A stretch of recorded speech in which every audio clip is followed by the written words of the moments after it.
इस सारी सिचुएशन जो आज पैदा हुई, 4 जानें चली गई, उनके लिए कौन जिम्मेदार है? इतने लोग जख्मी हो गए दर्जनों के हिसाब से, और इतनी प्रॉपर्टी, इतनी गाड़ियां जला दी गई, इसके लिए जिम्मेदार कौन है?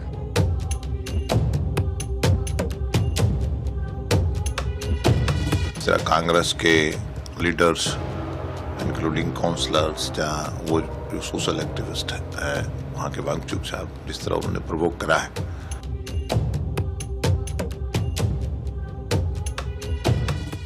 अपनी असफलता नहीं बताओगे केंद्र शासित राज्य है भारतीय जनता पार्टी, कांग्रेस, कहीं फोटो निकाल लाओगे।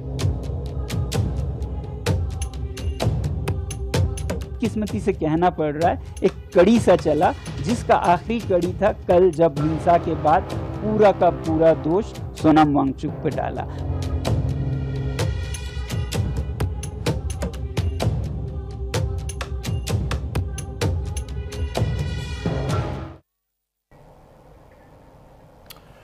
नमस्कार, राष्ट्र की आवाज में आपका स्वागत है। मैं हूं आपके साथ अतुल प्रताप सिंह। आज बात होगी लेह में भड़की हिंसा की, जिसका नेपाल कनेक्शन अब सामने आ गया है।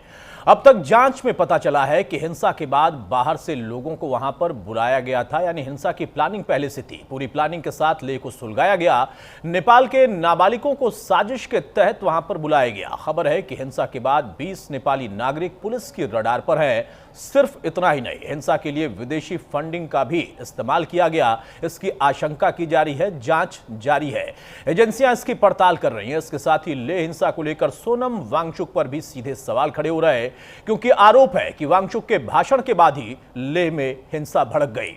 हालांकि वांगचुक इन आरोपों को सिरे से खारिज कर रहे हैं, लेकिन सबसे अहम और बड़ा सवाल कि किसके इशारे पर लेह को हिंसा की आग में झोंका गया। आज इस मुद्दे पर हम बात करेंगे, लेकिन उसके पहले जरा विस्तृत रिपोर्ट देखें।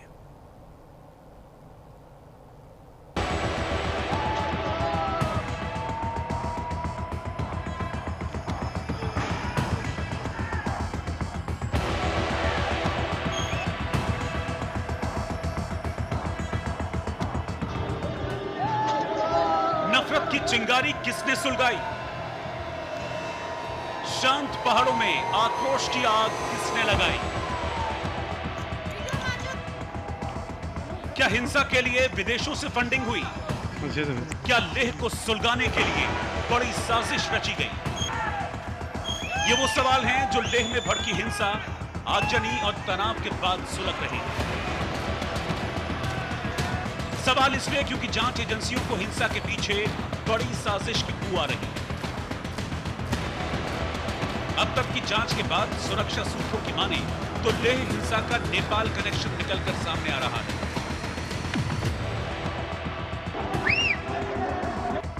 खबर है कि हिंसा के लिए नेपाली नागरिकों और नाबालिगों को बुलाया गया। नाबालिगों को उपद्रव के लिए भड़काया गया। पूरी प्लानिंग के साथ लेह में हिंसा और आगजनी की गई। इस हिंसा को लेकर 20 से ज्यादा नेपाली नागरिक पुलिस के रडार पर हैं। एजेंसियां पड़ताल कर रही हैं कि इस हिंसा की साजिश किसने रची थी, किसके इशारे पर लेह में हिंसा भड़की। लोगों को भड़काने का प्रयास किया जा रहा था। यहां की एजिटेशन की तुलना यहां पर बांग्लादेश और नेपाल के साथ की जा रही थी। ये किस तरह का तरीका है? इसके पीछे किस साजिश की बू आती है? लोगों को खराब करने का जो प्रयास किया जाता है, अपने कुछ चंद मुफाद के कारण से इस प्रकार का कोशिश की गई।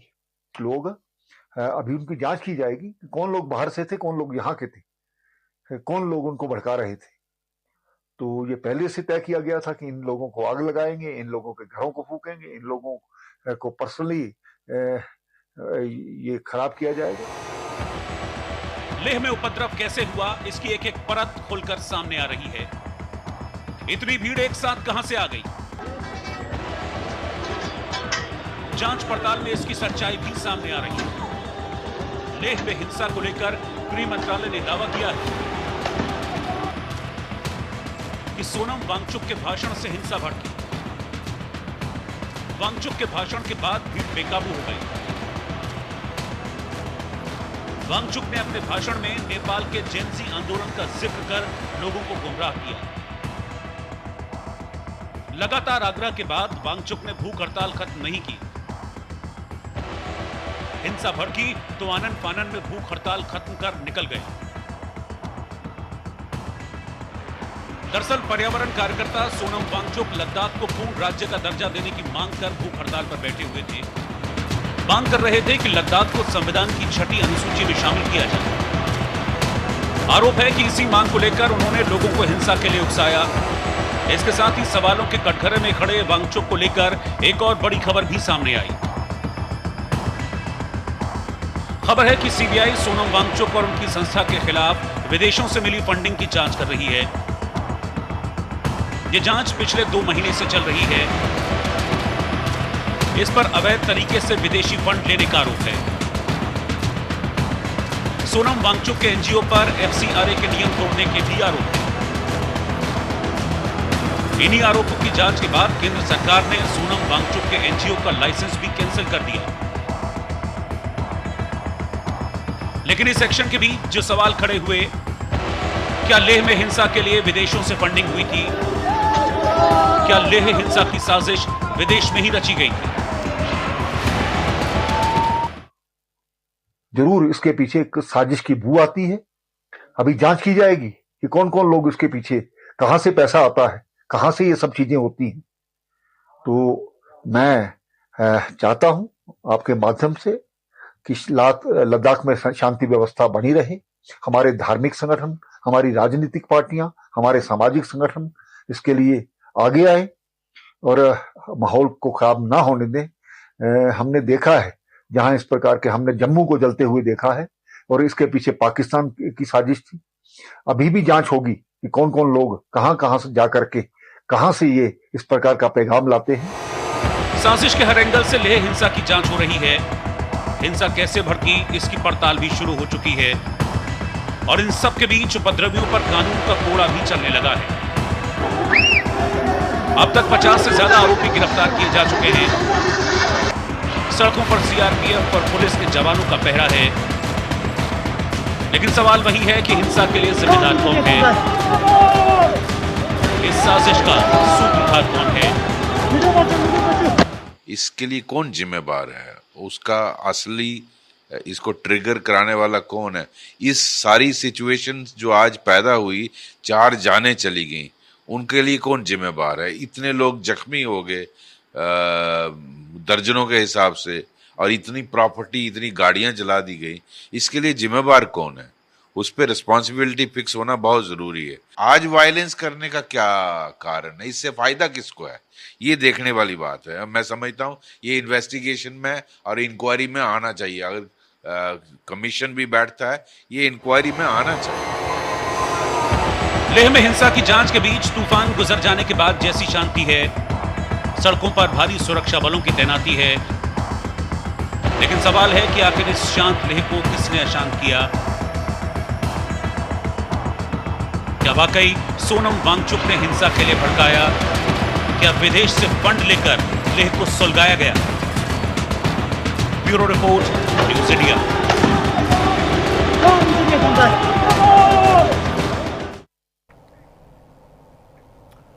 तो लेह हिंसा को लेकर सोनम वांगचुक सवालों के कटघरे में है। बहुत सारे सवाल उनके ऊपर खड़े हो रहे हैं, लेकिन वो दावा कर रहे हैं कि उन्हें साजिशन फंसाया जा रहा। सुनिए सफाई में सोनम क्या कह रहे हैं।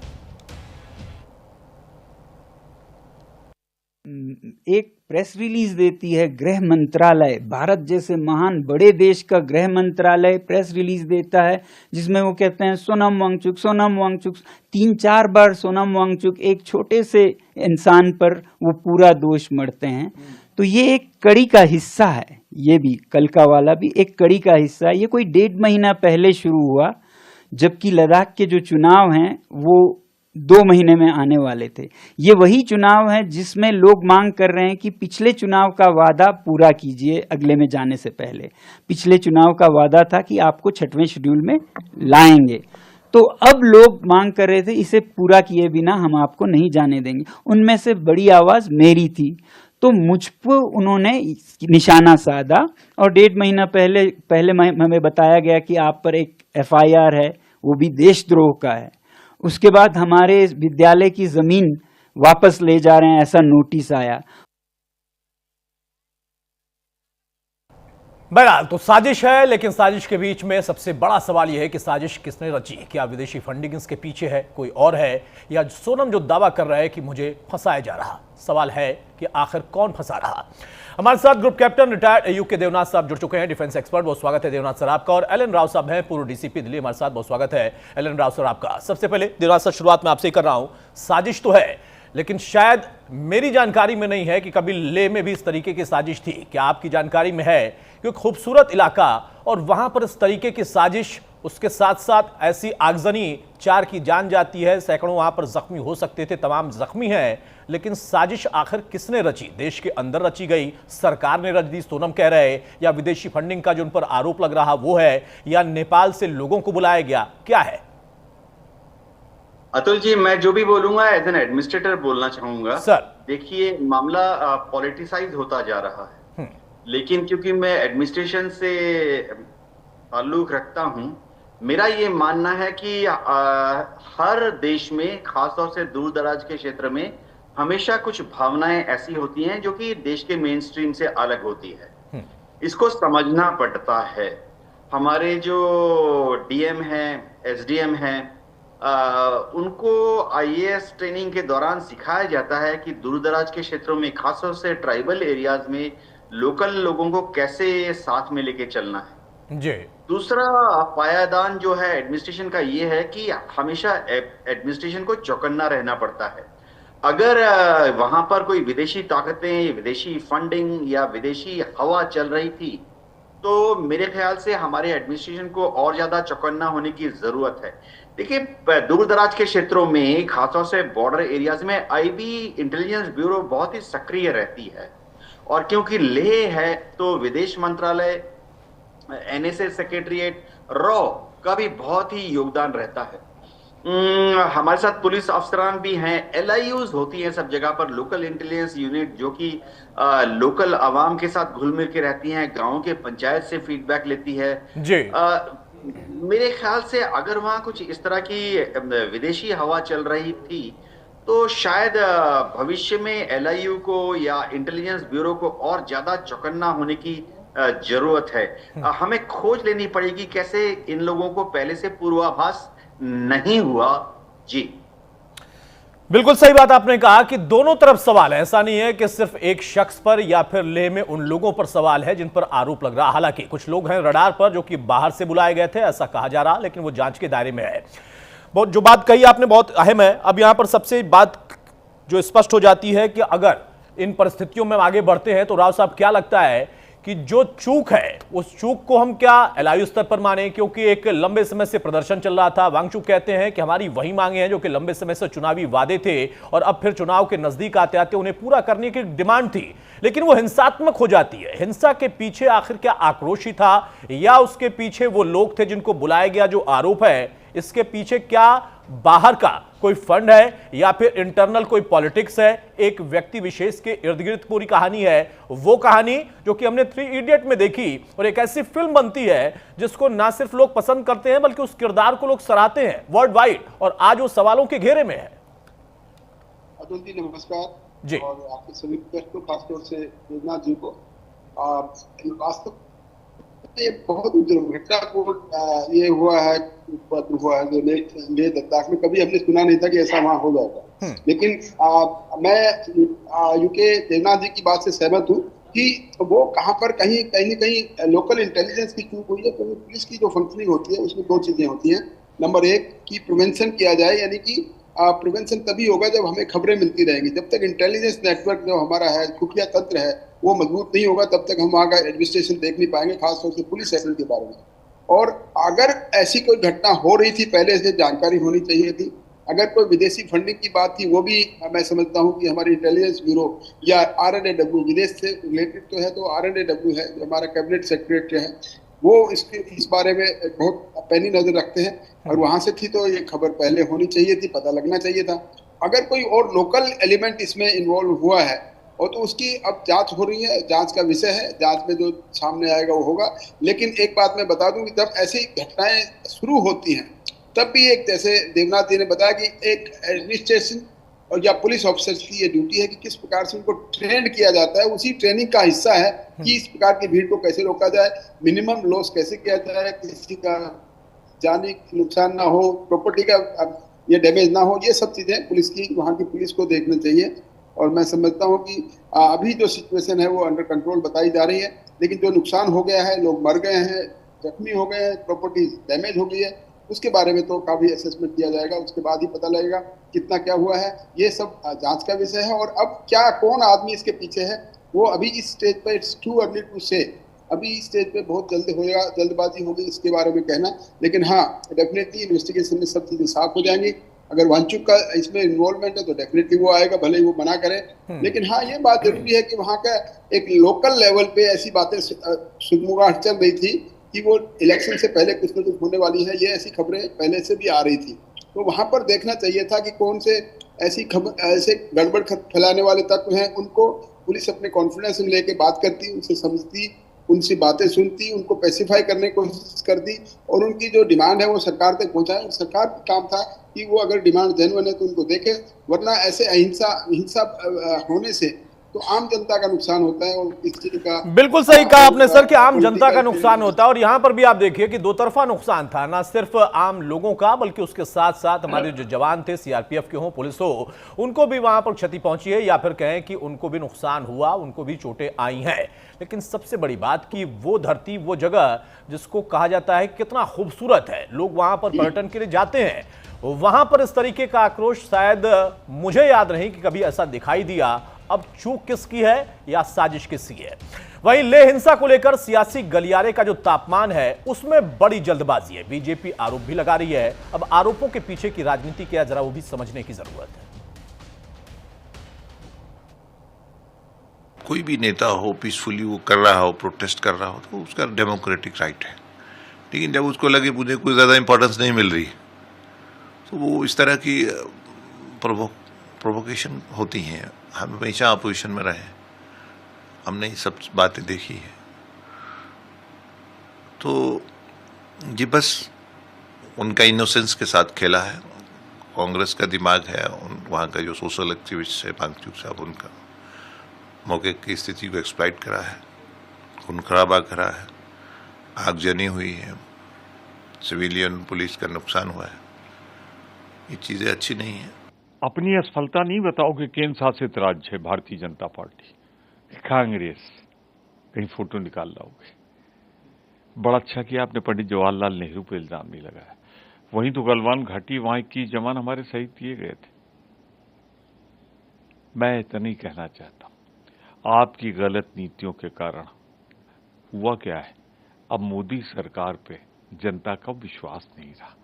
मोदी जी की क्रेडिबिलिटी खत्म हो गई, विश्वसनीयता खत्म हो गई, जलाल खत्म हो गया, इकबाल खत्म हो गया इस सरकार। बहरहाल जो मौका मिलता है तो मौका कोई नहीं खोता, खासतौर से राजनीति में। देवनाथ सर, मेरा सवाल फिर से है, आप बचेंगे इस बात से और बचना भी चाहिए। हम आप संयमित होकर सवाल कर सकते हैं, आप जवाब दे सकते हैं, लेकिन राजनीति करने वाले मौका नहीं चूकते। कांग्रेस कह रही है कि बीजेपी का दोष है, दाग लग गया। बीजेपी कह रही है कि वांगचुक का और बाकी लोगों का दोष है जो कि शायद इस धरती पर हो या फिर विदेशी धरती पर हो। अब इन सबके बीच में सबसे बड़ी बात है कि 2007 का एक लेटर भी वायरल हो रहा कि 2007 में भी वांगचुक पर कुछ आरोप लगे, जमीन कब्जे से लेकर उसके बाद जो फंड उनको मिलता था उसको लेकर भी। और अब हम 25 में अगर देख रहे हैं, ये तस्वीर उभर कर आई। और विदेशी फंडिंग, क्योंकि ये बॉर्डर एरिया है, सीमावर्ती इलाका है, सामरिक दृष्टिकोण से बहुत महत्वपूर्ण है, वहां पर आपसे मैं समझना चाहूंगा कि आज की स्थिति में कितना ज्यादा संवेदनशील हो जाता है, वो भी तब जबकि वहां के युवाओं को आक्रोशित किया जा रहा, या वो है, ऐसा आरोप है या इन आरोपों के वो इर्द गिर्द हैं? जी हाँ अतुल जी, इसमें कोई शक नहीं है कि बॉर्डर एरिया है, वो भी बहुत बहुत सेंसिटिव एरिया है। ले से मात्र कुछ 70-80 किलोमीटर आगे अगर आप जाएंगे तो आप अक्साई चीन में पहुंच जाएंगे, गलवान घाटी के पास पहुंच जाएंगे, आप कारगिल की तरफ भी जा सकते हैं। देखिए होता क्या है कि बॉर्डर एरियाज में 3-4 चीजें एक साथ काम करती हैं।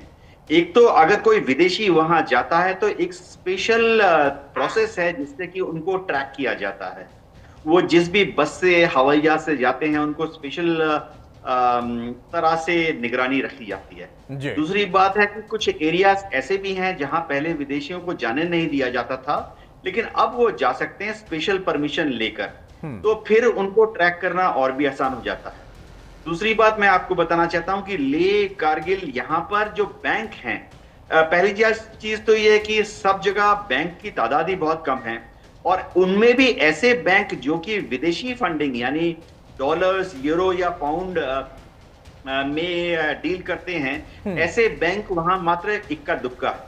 अब अगर आप बैंक मैनेजर की चार्टर ऑफ ड्यूटीज देखें तो उसमें बहुत क्लियरली लिखा हुआ है कि जितने बैंक हैं, लेह में तो बहुत छोटे छोटे बैंक हैं, बैंक मैनेजर जो है हर महीने एक रिपोर्ट सबमिट करता है अपने डिविजनल ऑफिसर को और स्टेट ऑफिसर को, जो कि आगे वित्त मंत्रालय के पास जाता है, और उसकी एक प्रतिलिपि होम मिनिस्ट्री को भी जाती है कि उनके बैंक से कितना कितना विदेशी फंड, डॉलर, पाउंड, येन कहां से आया, किसको दिया गया था, किस मद से दिया गया था।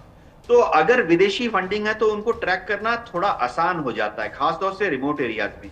एक और चीज मैं जो बताना चाहता हूं, देखिए इस तरह की जो एरियाज हैं वहां पर एसओपी बहुत क्लियर है, चाहे वो आसाम का एरिया हो, मणिपुर हो, अरुणाचल प्रदेश हो, त्रिपुरा हो, इवन उत्तराखंड में या हिमाचल प्रदेश में एलएसी के साथ जो लगे हुए गांव हैं, वहां पे बहुत क्लियर है कि कोई भी विदेशी हो, चाहे वो बांग्लादेशी हो या नेपाली हो, उनको ट्रैक करने का एक स्टैंडर्ड ऑपरेटिंग प्रोसीजर होता है। अब देखना होगा, बिल्कुल देखना होगा देवनाथ सर कि एसओपीज को फॉलो किया गया नहीं किया गया। समय की थोड़ी पाबंदी है सर, इसलिए मैं आपको रोका हूं। इस बीच में एक और प्रतिक्रिया हम आपको सुना देते हैं कि लेह हिंसा को लेकर जम्मू कश्मीर के सीएम उमर अब्दुल्ला और नेशनल कॉन्फ्रेंस के अध्यक्ष फारूक अब्दुल्ला ने केंद्र सरकार पर न सिर्फ सवाल खड़े किए हैं, बल्कि उन्होंने यह भी कहा कि असल में यह सिर्फ और सिर्फ उनकी लापरवाही है, या फिर साजिश अगर रची गई तो उन्होंने अनदेखा किया। 5 साल से वो वहाँ पे खामोशी से एहतजाज कर रहे हैं कि उन्हें 6th शेड्यूल और स्टेटहुड मिलना चाहिए, और उन्होंने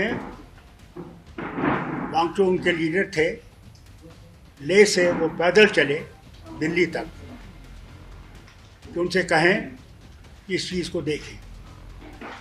उन्हें गांधीयन तरीका इस्तेमाल किया था, कोई आंदोलन नहीं किया था। मगर फिर इन बच्चों को ये लगा कि जो 5 साल इनने हमसे वादे किए थे कि हमें नौकरियां मिलेंगी, हम लोगों को यहाँ पे सुविधा मिलेगी और हम लोग आगे बढ़ सकेंगे, वो वादे सारे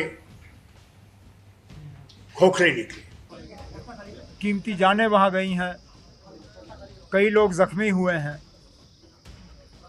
मैं तो सिर्फ उन्हें अपील करूंगा कि कानून को अपने हाथ में ना लिया जाए। सर बाकी एक मुझे बात खत्म करने दीजिए। जी सर, कानून अपने हाथ में ना लें, उनको जो है अमन का जो है रास्ता इख्तियार करना चाहिए।